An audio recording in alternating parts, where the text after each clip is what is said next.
નમસ્કાર દર્શક મિત્રો, જય સિયારામ, જય સનાતન ધર્મ. હું છું આપનો પ્રકાશ ભુવા.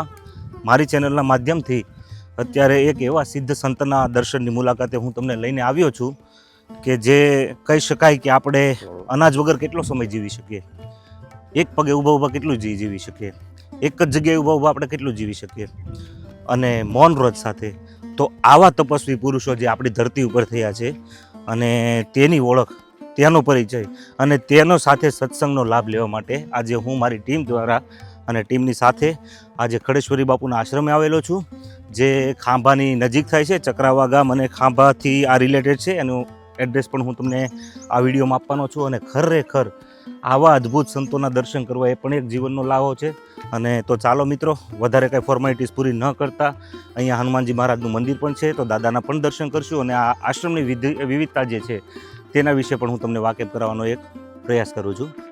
અને મારી સાથે ભાઈ ભગત છે. તમારું નામ શું? કાનજીભાઈ નામ છે. કાનજીભાઈ દામનગર. કાનજીભાઈ દામનગર જેનું ગામ છે ને, હાલ સુરત રહે છે. અને તે પણ આ આશ્રમની અંદર મને ગાઈડ કરવાના છે. મને જે કંઈ માહિતી જોઈતી હોય તે આપવાના છે, કારણ કે બાપુ તો મૌન વ્રતમાં છે, બરાબર. એટલે ચાલો કાનજીભાઈ સાથે પણ આપણે સંવાદ કરીશું અને આ મંદિર વિશે પણ આપણે જાણશું. પહેલાં હનુમાનજી મહારાજના આપણે દર્શન કરીએ. જય સિયારામ.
શનિદેવનું મંદિર જઈએ અમે. હા,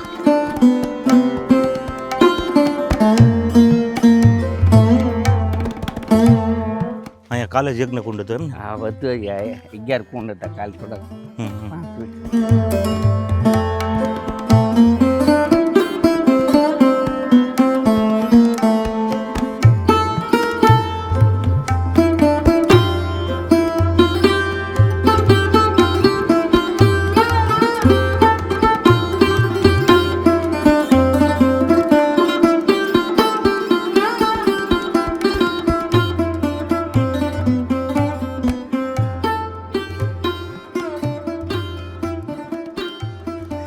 ઓમ સત સરાય.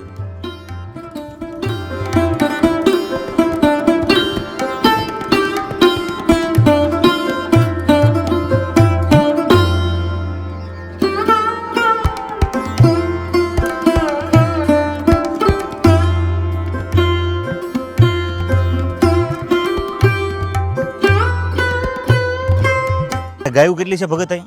ગાયો અત્યારે છે 18-20 ગાવું છે. 18 થી 20 જેવી ગાયું. હા, 3 ઘોડી છે, હમ હમ. 2 એવા કૂતરા, 2 છે નાના. અહીંયાનું લઈ લઈએ અંદર. હા હા. આ તો નિરાવનો ભંડાર, ગૌશાળા. નીરને બાંધવાનું રાતના તો પક્ષીનું આપણે સિંહ, વાઘ, આ તે દીપડાનું જો અહીંયા જંગલની વચ્ચે છે, જંગલની વચ્ચે રહે એટલે એ સેફટી રાખવી એટલે પડે. એ બહુ ધ્યાન રાખવું પડે. ટાઈમે આની અંદર લઈ લેવા પડે. લઈ લેવા પડે.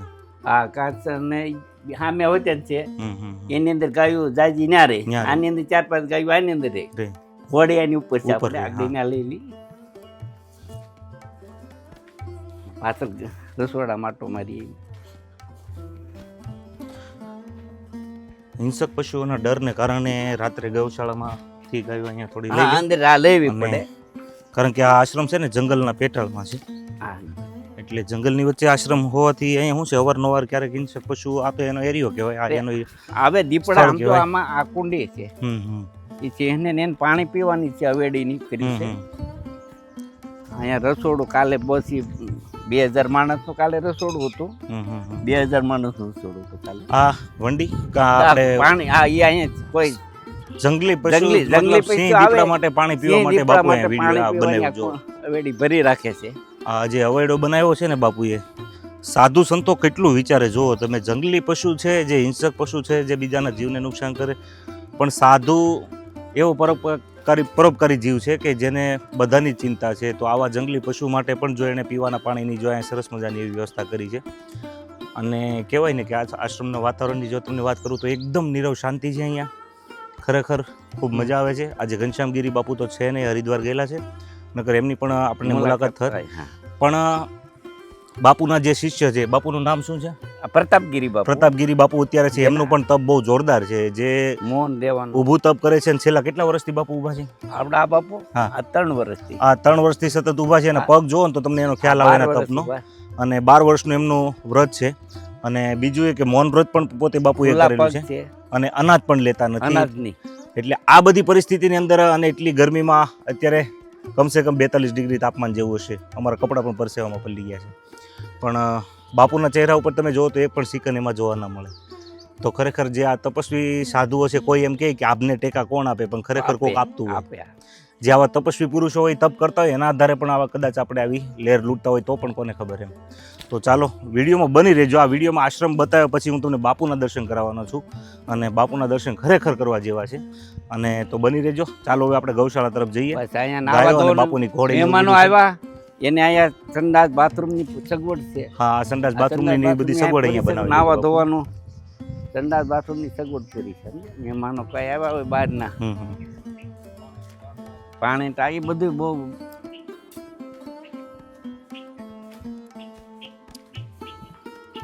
ઉપર હાલો ઘોડી પાસે એવી પૈસા મેં જઈ ઘાસચારાનું આ બધું છે. એટલું આ જે આપ જોઈ રહ્યા છો વિડીયોની અંદર તે ચારોલું છે, જે ગાય માતા માટે અવારનવાર નીરાવ અને એ બધું પણ અહીંયા છે. અને ખરેખર મજા આવે છે પ્રકૃતિના ખોળે.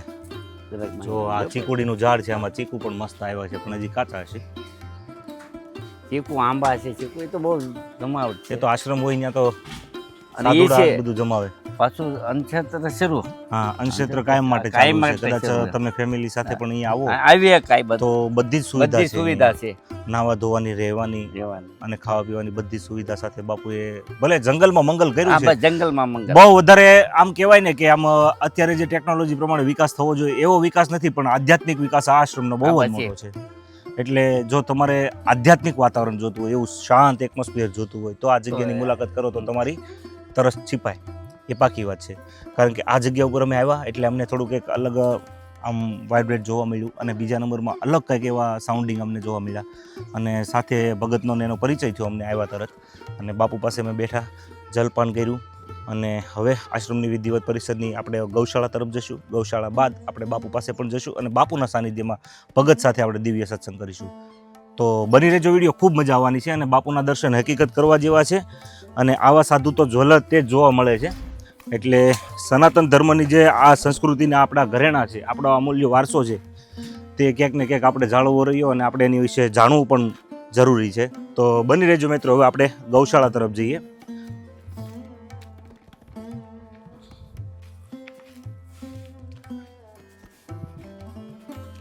આ જે ટેકરી બનાવેલી છે એની ઉપર એક પતરાનો શેડ બનાવેલો છે. ત્યાં અશ્વબલ તરીકે બાપુએ જગ્યા બનાવેલી છે, એટલે કે ઘોડાનો તબેલો. તેમાં ઘોડી રાખે છે બાપુ. બે અહીંયા છે, બે દામનગર છે. હા, જો એક ઘોડી અહીંયા છે.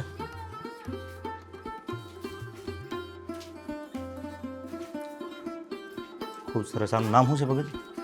બરખા. બરખા. આ બાપુની ઘોડી છે બરખા. પૂર્ણ એક માવાની હવાઈ કરી છે. હા, મીઠો માવો. હા. મીઠો માવો વાને ઘોડીને ખવડાવવો પડે દરરોજ. પછી પાણી જે પાવું હોય પછી પાઈ. એ આવે એટલે પેલા માવો દેવાનો. બાપુ ઠેઠ આશ્રમ જ બોલે બરખા તો એ અવાજ આપે. હા, એમ બહાર ગયા હોય ને અહીંયા આવશે નાથી બોલશે હમ. બરખા, તો અહીંયાથી સામે અવાજ આપશે.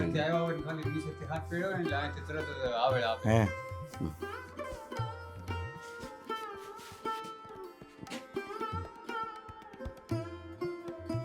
ઓજી છે હો. હોજી હોજી દામનગર છે એ બે એમ આના બચ્ચા છે.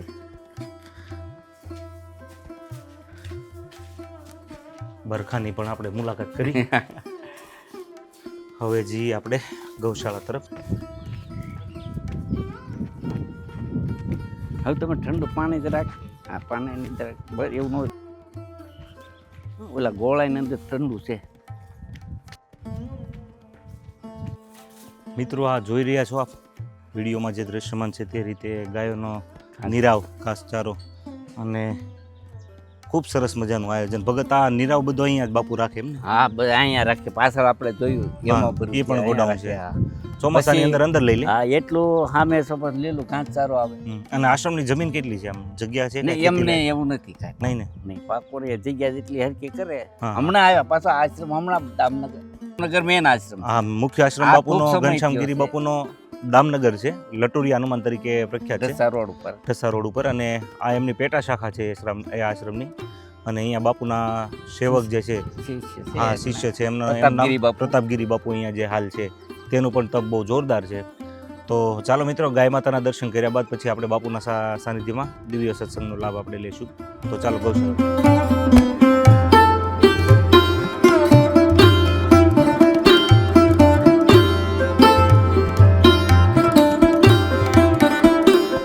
ગાય ભડકશે નહીં? નહીં નહીં અરે કોઈ નહીં. બહુ શાંતિ પાસેથી વહી જાય મારે.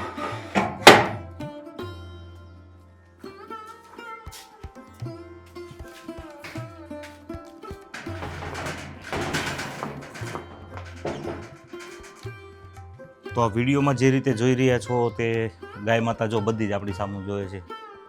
ગોદાવરી, નર્મદા, ગંગા. ઢેલ, નેમિનાથ બાપુ આવા આશ્રમમાં નામ પાડતા. નામ બરાબર છે. હા. નહીં નહીં ગંગા, પાણીના ઓટોમેટિક પાણીની જ્યાં ઓટોમેટિક પાણીની જે કુંડી. હા આવા પાણી ઓટોમેટિક પાણી ડ્રમ મૂકેલા છે જેટલું પીવે એટલું પાણી આમાં આવી જાય. તે બાઉલમાં ઓટોમેટિક પાણી ખાલી થાય એટલે ભરાઈ જાય પાછું. અને ગાય ઉપર પંખા બધું, ઉપર પક્ષીઓના માળા અને ફરતી કોર તાર ફેન્સિંગ છે. કારણ કે અહીંયા જંગલી જાનવરોનો થોડોક ત્રાસ હોય એટલે કોઈ મારણ કે એવું ન કરે, ગાય માતાને નુકસાન ના પહોંચાડે એ માટે થોડુંક અહીંયા તાર ફેન્સિંગની પણ વ્યવસ્થા કરી છે બાપુએ. અને કેટલી ગાયો દોવા દે બાપુ ત્યાં ભગત? અત્યારે તો 3 ગાયો દે. 3 ગાયો દોવા દે. બીજાને આપણે એમને રાખવા. હમ. અને દૂધનું ને એવું બાપુ નથી. આ ગાય આશ્રમની અંદર લગભગ ક્યાંક આપણે જોયું છે, ઘણા આશ્રમો આપણે એવા લીધા કે જ્યાં 20 ગાય હોય, 50 ગાય હોય, 25 ગાય હોય. તો એ લોકોનો મકસદ એવું ન હોય કે ગાયોનું દૂધ થઈને આપણે એના દૂધ ઉપરથી કમાણી કરીએ, પણ માત્ર ને માત્ર ગૌ સેવાના હેતુથી જ તે આશ્રમની અંદર ગાયો હોય છે. અને લગભગ સનાતન સંસ્કૃતિના જે કોઈ આશ્રમો છે તેમાં ગૌશાળા આપણને અવિરત પ્રમાણે જોવા મળતી જ હોય છે. પછી ભલે વધતા ઓછા પ્રમાણમાં, ક્યાંક ઓછી હોય ક્યાંક વધારે હોય, પણ ગાયોનું ખૂબ મહત્વ હોય છે આશ્રમ. આનું દૂધ બાપુ નથી પીતા. ચા એની કોફી બનાવીને આ ગાય ઘરની ગાયનું દૂધ નહીં, કોફી નહીં નહીં પીવો ને એમ? નહીં. આનું દૂધ લેવાનું જ નહીં. હમ.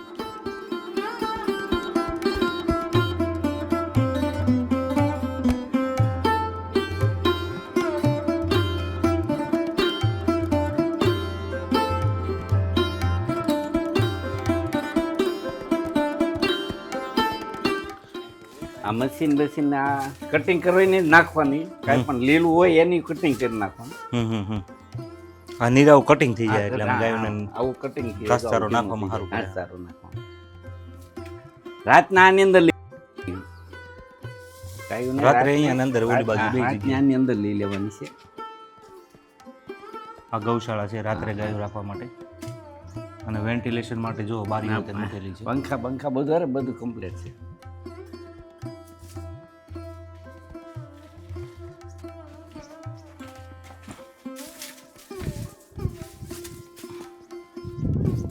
આ લીલું કાંઈ પણ ઘાસચારો આની પાછળ સુધી છે બધું. સપ્તાહો આ અહીંયા હોય. લીલો નીરાવ છે ઘાસચારો જે ગાય માતા માટે અહીંયા વાવવામાં આવ્યો છે. અને આંબા પણ જોઈ રહ્યા છો આંબા છે પાછળ તેજ હો એટલું તેજ પાકું બનાવેલું છે. એમ? હા સપ્તાહ હોય, સપ્તાહ દર વર્ષે હોય. હા હા. તેજ બેજ બનાવેલું છે પાકું. એ કઈ બાજુ? આની અરે પાછળ. અહીંયા જ છે આંબા પાસે. હાલો એ સાઈડ આવો દિલીપભાઈ.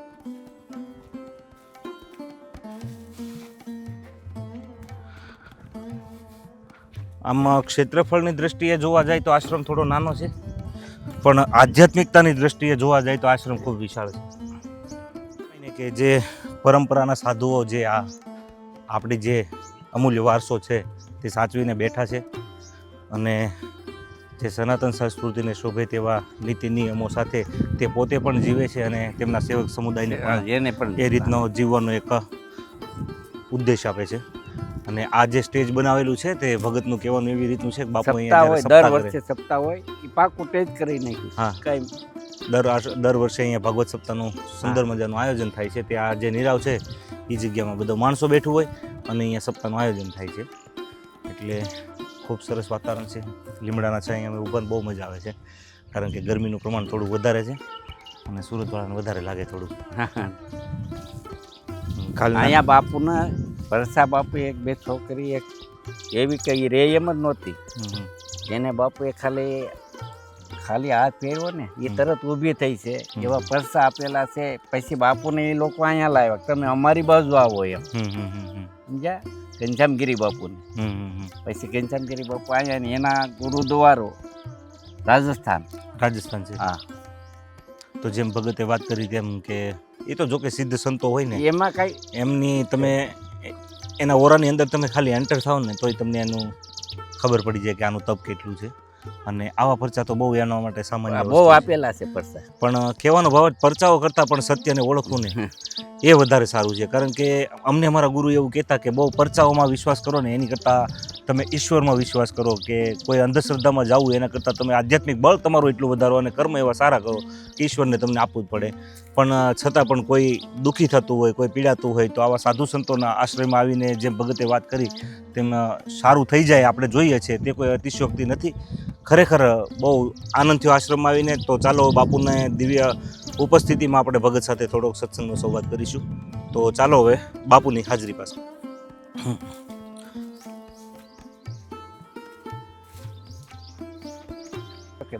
રે જ્ઞાન જ હોય, જો આમને જ હોય, રાતે નહીં કે અંદર પંખે કામ તેમ ક્યાંય નહીં. અને બાપુ કે કોઈ પણ પૈસા પાછા માંગતા નથી, તમે આ કરી દો ભગત, એ વસ્તુ નથી. જે યથાશક્તિ જેને જે ઈચ્છા થાય બસ આ એવી રીત નથી આ કરે.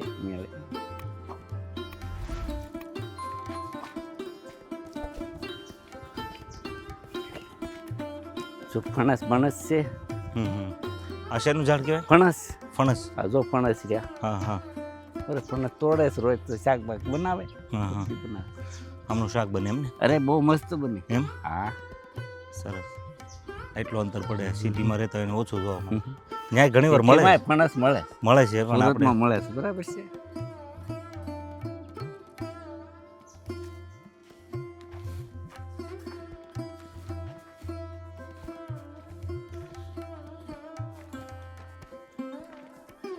પછી આમાં બધામાં જે કામ શરૂ છે. આ બાપુને રહેવાની રૂમ છે. એ ભંડાર કાંઈ વસ્તુ આ છે તે છે રહેવાની. અહીંયા જે કામ શરૂ છે, હમણાં બનાવ્યું છે, ફરતી જાવે અંતે લગાવવાનું છે, એ જે કામ શરૂ છે. પણ અત્યારે બાપુ બહાર જવાના હતા, થોડુંક ઇન્ટ્રો પાડીને ગયા છે. આજે વિડીયોમાં તમને જે રૂમો દેખાય છે તે રૂમો સાધુ સંતોના ઉતારા માટે છે, અને બાપુનો ઉતારો પણ અહીંયા હોય છે. અને અહીંયા પણ કંઈક સત્સંગ હોલ જેવું કંઈક બાપુ બનાવે છે. સાધુ સંતો બીજા વધારે કોઈ આવે તો કોઈ જતી સતી અભ્યાગત કોઈ આવ્યું હોય તો એમને આરામ કરવા માટે એક ઉતારો પણ અહીંયા બાપુ બનાવે છે. અને હજી આશ્રમનું ટૂંકમાં નવે નવું નિર્માણ થાય છે અને બધું કામ ચાલુ છે. છતાં પણ ખૂબ સરસ બાપુએ ઝાડવા અને બધી પ્રકૃતિને એવું સૌંદર્ય વિકસાવ્યું છે કે ખરેખર મજા. પાણીનો ટાંકો છે અહીંયા. આ પાણીનો ટાંકો છે. પાણીનો ટાંકો ભરાય ને ત્યાંથી બધે પાણી આવી જાય અહીંયા. અચ્છા, આ ઊંચાઈ ઉપરથી બધી આવી જાય. બધા અહીંયા આવે પાછા બૈરાઓ કે 4 ગામના માણસો અહીં ભેગા થાય છે. મહેમાનો છે ભાવનગર સુધીના બધા મહેમાનો આવે છે.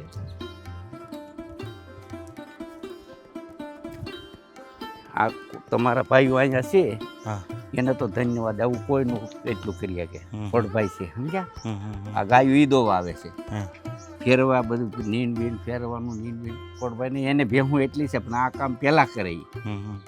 અને ગમે ત્યારે કોઈ બાપુ હોય ન હોય, 50 જણ આવ્યા ને તો 50 જમાડે એમ પોતે ઘરે. એમ ઘરે. એનું નામ શું કીધું? ખોડુભાઈ. ખોડુભાઈ નું કામ બહુ જોરદાર. ખોડુભાઈ ની સરનેમ કઈ ખબર છે? એની અટક શું છે? હા, ચૈડા. સૈડા ખોડુભાઈ અહીંયા નજીકમાં ખોડાભાઈ સૈડા કરીને એક અમારા જ્ઞાતિ બંધુ છે, એમની જ વાડી વાડી છે બાજુમાં. તો ભગતનું એવું કહેવાનું છે કદાચ બાપુ કે કોઈ અહીંયા હાજર ન હોય અને કદાચ 50 થી 100 મહેમાન પણ આવી ગયા હોય ને તો એની વાડીએ બધાને જમાડે છે અને રહેવા જમવાની બધી સુવિધા ત્યારે અડધી રાતે ભાઈઓ જાગીને રોટલા બનાવે એની ઘરે બધા એવા આ બધા ભાઈ બહુ એવી સેવા ન થાય આપણે સારું એમ કહેવાય. કહીએ. હા ભાઈ તો કઈ ગુરુ મહારાજની પ્રેરણા હોય તો આવું કઈ એને કામ મળતું હોય ને કરતા હોય.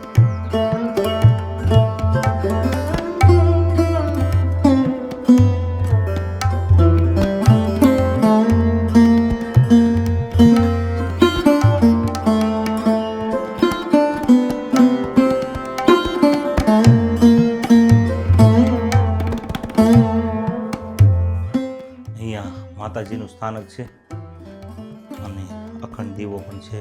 દર વર્ષે અહીંયા રામધૂન થાય છે. હમ, હમ. પછી દર શનિવારે હનુમાન ચાલીસા હોય. દર શનિવારે સંપૂર્ણ રામાયણ વાંચવા આવે છે. હમ, હમ.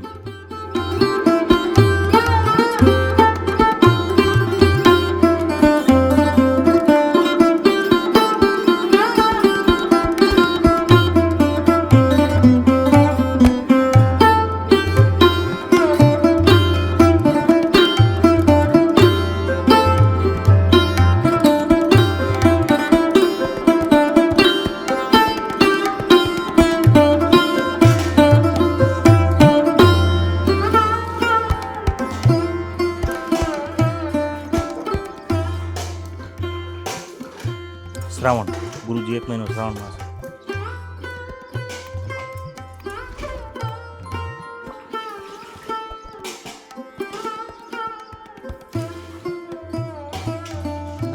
નર્મદેશ્વર નર્મદા નદી, નર્મદેશ્વર મહાદેવ. હા, નર્મદ મહાદેવ.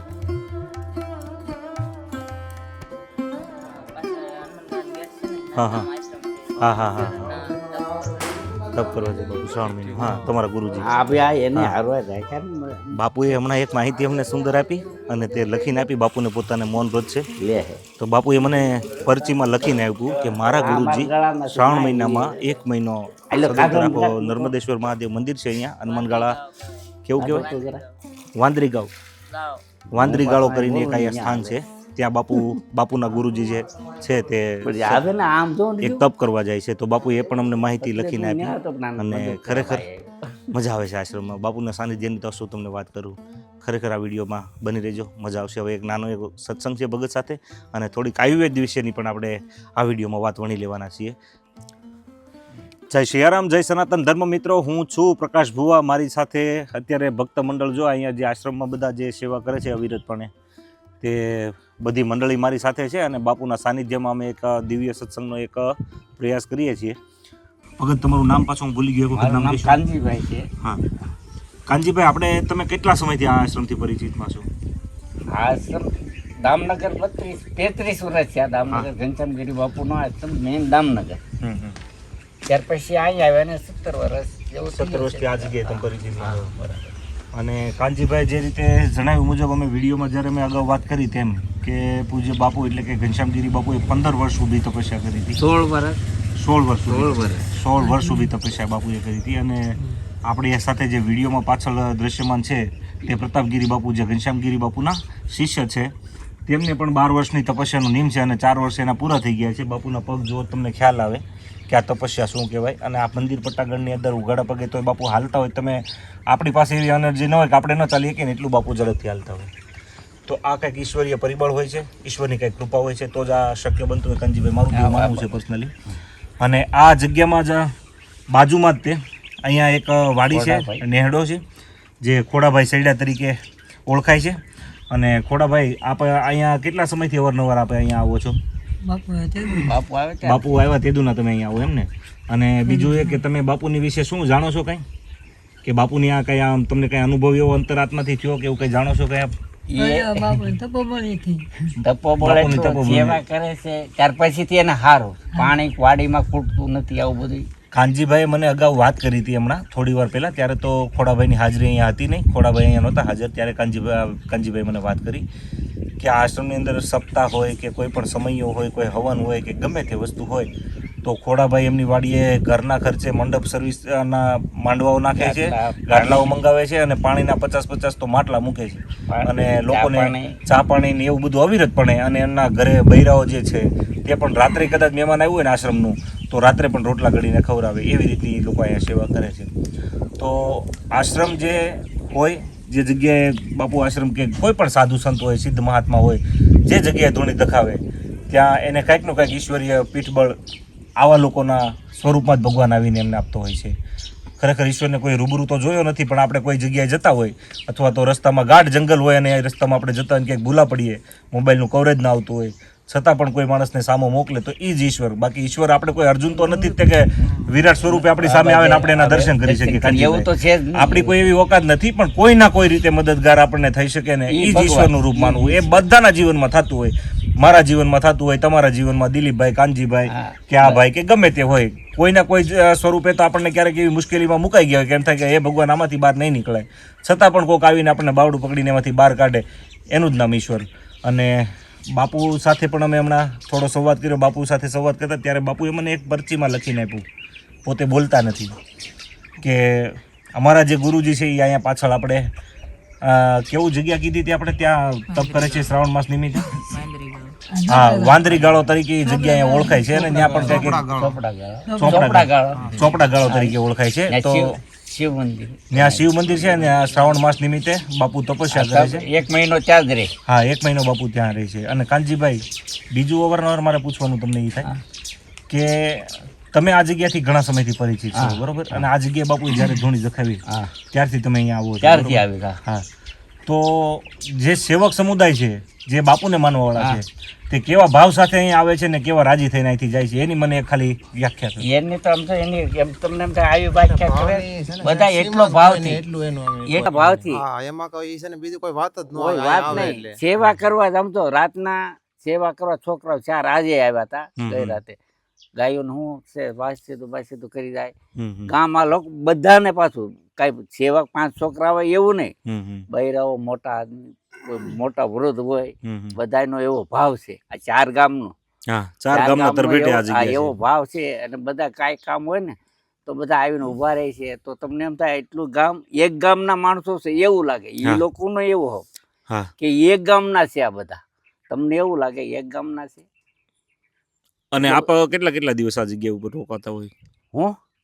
હું જો અત્યારે આવ્યો છું તો હું ક્યારેક 8 સપ્તાહ ને એવું કાંઈ હોય ત્યારે 15-20 દિવસ રોકાઈ જાઉં. આવું કાંઈ હોય તો પછી 8 દિવસ 10 દિવસ, એનું કાંઈ નક્કી નહીં. સુરતથી આવું છું. અને કાનજીભાઈના પરિચયની વાત કરું તો એવું નથી પાછું કે ઘરે કાંઈ સુવિધા નથી એટલે આશ્રમમાં વી આવે ને મોજ કરે ને ખાઈ પીવે ને જલસા કરે, એવું નથી. ભગવાનની કૃપા છે એની ઉપર. એમના જે સંતાનો સુરતમાં છે બહુ વેલસેટ છે અને કરોડોના બંગલાઓ તેમ છે અને સંતાનો એમને સાચવે છે પણ સારી રીતે. પણ પોતાની અંદર એક એવો ભક્તિનો ભાવ છે કે ભાઈ મારે ગુરુ સાનિધ્યમાં જઈને બાપુની સેવા કરવી છે, આશ્રમમાં જે કંઈ થતું હોય મારાથી તે કામ કરવું છે. અને પોતે આયુર્વેદિકના જાણકાર પણ એટલા છે, આયુર્વેદના, અને દવાઓ પણ આયુર્વેદની કરે છે. તો કાનજીભાઈનો પણ આપણે પરિચય આ વિડીયોમાં એ માટે આપ્યો. અને 1 રૂપિયો નથી લેતા. હમણાં મને થોડી વાર પહેલાં વાત કરી, મને કે ભાઈ કોઈને સંતાન ન થતું હોય અથવા તો કોઈને કેન્સર જેવી અસાધ્ય બીમારી હોય તો તેમને પણ હું બાપુના આશીર્વાદથી કે આ બધી વસ્તુઓનો સારવાર કરું છું, પણ 1 રૂપિયો લેતો નથી. રૂપિયો લેતો નથી એનું કારણ છે કે મને ભગવાને ખૂબ આપ્યું છે, કે મારે કરોડોને તો બંગલા છોકરાઓને છે, છોકરા વેલસેટ છે કે. એટલે બહુ સારી એવી વાત કરી કાનજીભાઈ પણ. તો કાનજીભાઈ, આપના આયુર્વેદ જે કામ કરો છો, આયુર્વેદિક દવાઓનું, એમના વિશે પણ થોડી માહિતી આપો. બસ આ બાપુને સાહિત્યમાં બાપુએ મને આ શીખવાડી દવા, ઘનશ્યામગીરી બાપુએ, કે આ રીતની એમ દવા હું બનાવતો. મારી વાડીમાં, દામનગર મારી વાડીમાં આશ્રમ છે, તો અમે બનાવી દેતા દવા. એમ થતા પરિચય મને થતો ગયો, મને રસ થોડોક લાગ્યો, ભાઈ આ કઈ કરી તો સારું. પછી એમાંથી કઈ જોતી છું, કોઈની નાડ, મને અનુભવ નાડનો, નાડ જોઈ. પણ એમને નહીં, તમે મારી સામે આવો એટલે તમારી પ્રકૃતિ શું છે, કફ પિત્ત વાયુ શું વધી ગયેલું છે, તો એની ઉપરથી હું દવા આપું છું. આની ઉપરથી આ કફ પિત્ત વાયુ વધી ગયા છે, કયા 2 ડોઝ ભેગા થયા છે, એની હું દવા આપું છું. કોઈને માથું જૂનવાણી દુખતું હોય, પેટનું કોઈને અંદરનો દુખાવો જૂનો હોય, જૂનું હોય ને એમાં ડોક્ટર થી થાક્યા હોય ને એમાં મને વધુ રસ છે એમને. હા, ડોક્ટર થી એટલે એમાં લોકોને પરિણામ મળે છે. હા, એમાં મળે. આ બાજુ બધી નામ છે આ બધા. અને સુરત જે આપ રહો છો એ જગ્યાનું સરનામું તમે આપી શકો વિડીયોમાં? હા, હા તો બોલો ને, તો કોઈ લોકોને એવી તકલીફ હોય ને તમારો કોન્ટેક્ટ કરવા માંગતા હોય તો તમારો નંબર પણ બોલી જાઓ, ફોન નંબર, અને તમારું સરનામું બોલી જાઓ, જેથી કરી લોકો ડાયરેક્ટ અમારી જરૂર ન પડે ને તમારો કોન્ટેક્ટ કરી શકે એમ. સુરત જ્યાં સલથાણા જગાત નાકું છે, હા, સરથાણા જગાત જગાત. નાકાની બાજુમાં નવજીવન હોટલ, હા, નવજીવન હોટલ છે. નવજીવન હોટલની બાજુમાં કવિતા, કવિતા. કવિતામાં 324 નંબર મારા છે, હા 324 નંબર, અને ફોન નંબર હા 63 554 63 554 65 4 96 63 554 65 496. હા. બરોબર, આ કાનજીભાઈનો નંબર છે. તો કોઈ પણ એવી તમને અસાધ્ય બીમારી હોય તો અથવા તો આયુર્વેદની દવા તમે કઈ લેવા ઈચ્છતા ફોન હો કરીથી તો પૂછીએ વિના મૂલ્યે તમને આ કામ કરીને ઈ બાપુનો જે ઉપદેશ છે તેને સાર્થક કરવા માટે કાનજીભાઈ આ સેવા કરી રહ્યા છે. તે ખરેખર કાબિલેદાદ છે. તો અહીંયા બીજા પણ નાના નાના બાળકો છે. તમે એલા ભણો છો કે શું નામ છે તારું? હિરેન. કેટલામું ભણે છે? નવમામાં આવ્યો. કયું ગામ તારું? બોરાળા. તારું? મારું ગામ બોરાળા, મારું નામ જયસુખ. જયસુખ. આ બધા બોરાળા વાળા છે. બધા બોરાળા. સરસ. તો આ બધા જે મિત્ર વર્તુળ અહીં બેઠું છે, બાળ મંદિર, એ બધા બોરાળા ગામ જે અહીં નજીકમાં છે ત્યાંથી આવેલા છે, અને રોજે જ અહીંયા બાપુને યારે આનંદ પણ કરે છે અને અહીંયા સેવા પણ કરે છે. તો ચાલો મિત્રો, હવે આ વિડીયો હું પૂર્ણતા તરફ લઈ જાઉં એ પહેલાં બાપુ પાસેથી પણ એક બાપુના સાનિધ્યમાં આપણે એક એવો આશીર્વાદ માગીએ અને કુદરતની પાસે એક એવી અરજ મૂકીએ કે વિશ્વનું કલ્યાણ થાય અને ગાય માતાનું રક્ષણ થાય. બસ આ ઉદ્દેશથી હું આ વિડીયો અંત તરફ લઈ જવા માગું છું. જય સિયારામ, જય સનાતન ધર્મ, જય ગુરુ મહારાજ.